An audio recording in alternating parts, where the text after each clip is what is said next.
Well, today is the third Sunday of Lent, and each Sunday we have been looking at a different aspect of the human side of Jesus. We believe that Jesus is both human and divine, but we know that we sometimes emphasize one or more sides of Jesus. Sometimes we emphasize his divinity so much that Jesus seems inaccessible, hard to identify with. And so we need to remember, too, that Jesus was human. And so thus far, we've taken a look at his temptations, that he was tempted to sin. We took a look at his griefs, that he grieved loved ones who had passed away. And so today we're going to take a look at Jesus' anger. And it's hard really to think about Jesus being seriously angry, again, because like with his grieving in Hollywood and in the TV shows and movies depicting his life, he always seems so nice. You know, he's just kind of an even-keeled guy. He doesn't really have lows or highs. He's just really pleasant to be around. And he's usually happy, and he's smiling, he loves kids, and he just loves everyone. And so who could be mad at Jesus? How can you hate him? You know, so we sometimes ask, how could anybody not like this guy? You know, he's so likable. But Jesus did get angry.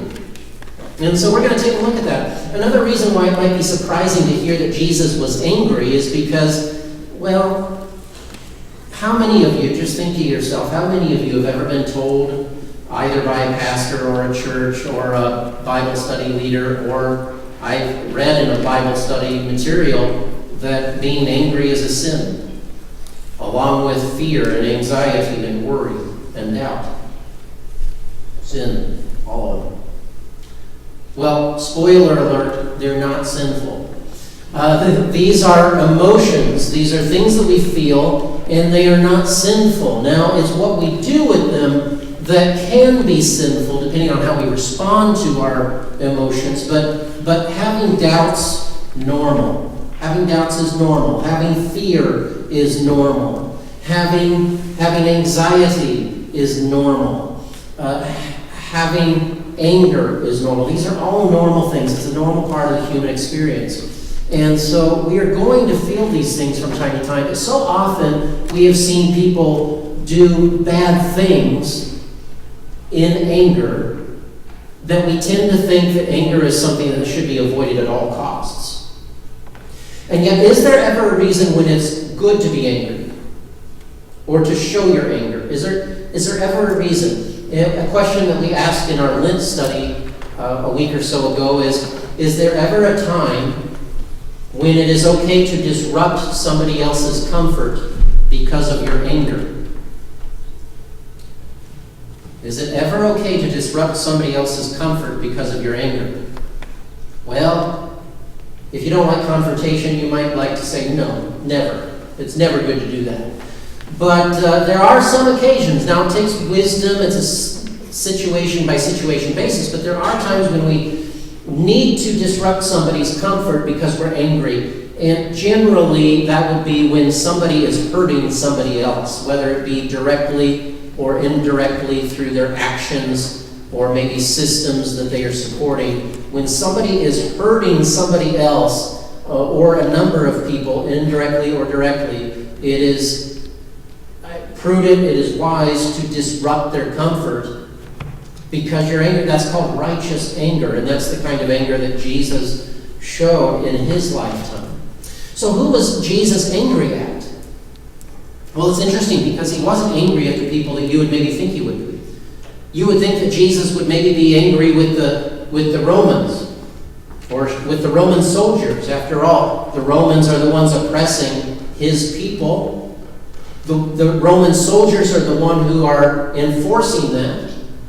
And yet Jesus, at least in what we can read in the Gospels, he didn't get angry with them.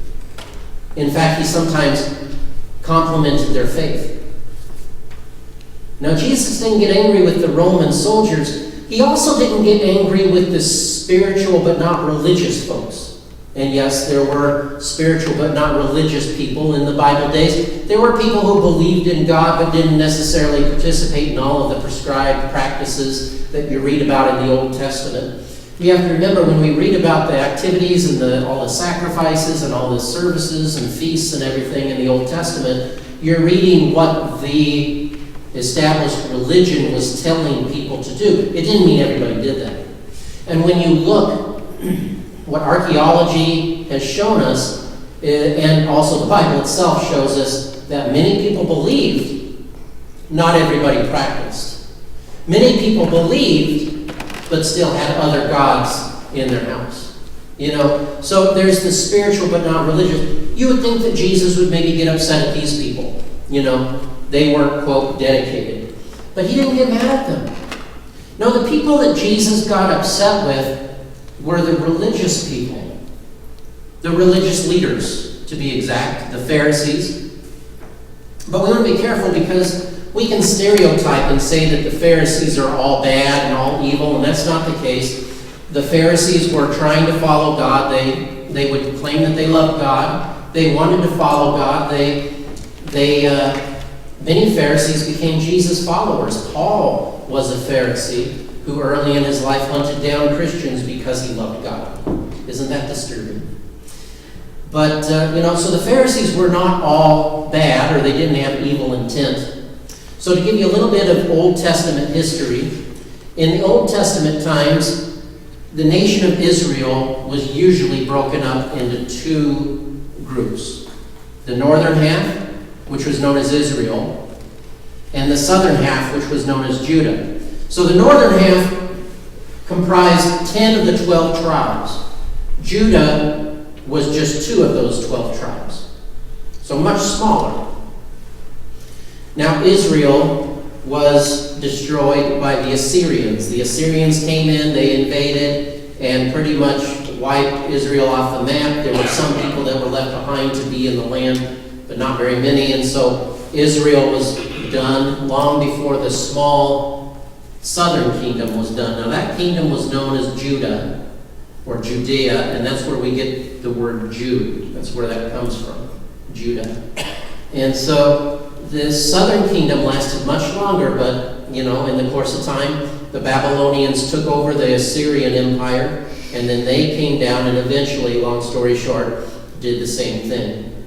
This was a horrible deal. The last king of Judah, the king of Judah at that time, the last thing he saw were his children being killed before his eyes were plucked out and he was taken to be captive in Babylon.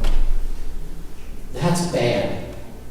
Folks, that is a disaster. That is a national disaster. That is the destruction of everything that they knew. It was the end of the world. And so those that survived, that are living in exile, are wondering, why did God do this? Because everything's done by God, right? Everything in history is said to be done by God. So they have to look at, why did God do this? God had promised that there was going to be we were going to have a kingdom forever, that the kingship of David was going to last forever and ever. And now there's no temple, we don't even have our land, we can't sacrifice, we can't worship, we can't do anything. Maybe you're feeling that way somewhat with this whole coronavirus thing, and me announcing that we're not going to be having services at least to the end of the month. Maybe you're wondering, I can't even come to church, I can't even worship. It's that. And not only just with church, but with everything being canceled on our calendars. I don't know how many times I've deleted stuff off of my calendar this week. With everything being canceled left and right, you think, you kind of feel a little bit lost. You feel a little bit like you don't have a home. You feel a little bit like you're isolated. You feel like you don't know what's going on or what's going to happen the next day. Take that times 10,000 for the people who were living in exile. And they're wondering, why would God allow this? So the theory that they came up with, what they believed, is that it was because they turned away from God. If they stayed faithful to God, this wouldn't have happened. It was because they turned away from God. And even though that might be a stretch of the imagination today, it made sense to them in a time when bad things were believed to happen to bad people and good things were believed to happen to good people. So they believed that it was because they turned away from God. Never mind the fact that one of their kings, they blamed a lot of stuff on King Manasseh, who was really evil. After him was a great king who really turned things around, but they said that it was too late. God's not going to do that. So they have to make sense of why they were destroyed. Now, if we just look from a natural history standpoint, we can see that the land that Israel had was a passageway from one region to another. So this is prime real estate. Everybody wanted that land. It was only a matter of time. This was not going to last forever. Everybody was fighting over that land. That's why they never had peace, never have peace. But everybody was fighting. It was just a matter of time. But that reasoning made sense to them, that God was punishing them because they had turned away. And there's probably some truth to that they had turned away from God in many ways. So they said, how can we make God not mad at us anymore? Talking about anger. How can we make God not mad at us anymore? And the prevailing theory was, if we follow the Torah, if we follow the law, the Jewish law, as best as we can, then maybe God's anger will subside and he'll send a Savior. See, they continued this then even after they returned to their land because they lived under oppression. And so they continued to, and guess whose job it was to teach them the law? The Pharisees. The Pharisees were the ones who would interpret the law, to expand on it, to interpret it for a new context. And so, for instance, the law says to keep the Sabbath. Keep it holy. Don't work on the Sabbath. Well, what does that mean? What is work? What isn't work? And so they would figure that all out. They would figure out what does it mean to live out these laws in their present day. And oftentimes what happened, though, is that they would expand on the law, they would add things, they would become too legalistic. And so Jesus was upset at them. Why? Not because they wanted to remain faithful. He was upset with them in one word: hypocrisy. He calls them hypocrites in this chapter that Wava read. You want to say, ouch, when you hear those words, as he calls them hypocrites, and he says, we have the image of the whitewashed tombs, an image of hypocrisy, or the image of washing the outside of the cup and not the inside, an image of hypocrisy. Jesus is mad at them because they make it hard for people to come to God. He says, you travel land and sea to win a single convert, but when you do, you make them twice a child of hell as you are. Yikes. What he's saying is you're causing more harm than you are good. You're making it too hard for these people to come to God. You're asking them to do things that you yourselves are not willing to do or are not able to do. He's mad at them because they are trying to say very clearly who is in and who is out. And their definitions of who is in and who is out don't line up with Jesus' definitions. As Jesus hung out with the spiritual but not religious crowd, the people who were out, so to speak, and he upset the Pharisees because of that. He was upset at them because they were more concerned with their own traditions and rules. And they thought they had God so figured out that it was impossible for God to surprise them with something new, like a Messiah figure who was not going to take up arms. You see, when you think you have God figured out, it's really hard for God to surprise you. So Jesus was mad at them for a lot of reasons. You can read about them. If you read that whole chapter that Wava read, oh my goodness, you're going to feel anxious if you don't already. You're going to feel anxious when you hear Jesus' words. It's like, Jesus is a nice guy, but don't cross him. So Jesus was the most upset at the most religious people in the area. Now, I know that Jesus' death on the cross brought about a lot of positive things in the world, but it's still stinging when you think about the idea that the reason that Jesus ended up there was religious people. That religious people made sure he got on that cross. Why is it that of all the people, Jesus had the most trouble getting along with the religious? It's not that being religious is bad. It's not. Being religious means that you want to grow in your faith. It means that you want to be closer to God. It means that you want to be ideally in its best light. Being religious means that you want to be like Christ. And is there anything that could be better than that? Being religious is a good thing. But it should give us pause to think about the fact that Jesus was the most angry and he had his harshest words for religious people. That should give us pause, because that means that the more religious we are, that's a good thing, but the more religious we are, the more we may have a tendency to become like the Pharisees. The more we may have a tendency to want to give hard, cold rules about who is in and who is out. The more we might want to add to the requirements and say, well, you really need to do this, and you really need to do that, and you need to do this and that, and we keep adding things on and getting legalistic. It's so tempting. It's something that I especially have to be careful of, because I am a religious leader.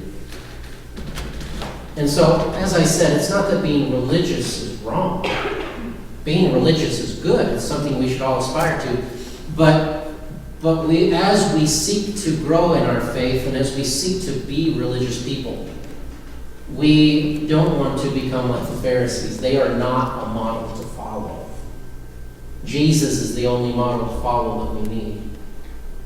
And so as we look at Jesus and we seek to imitate him, may we continue in our faith, in our religion.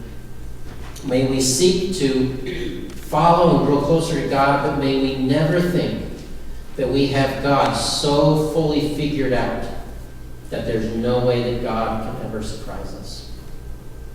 Amen.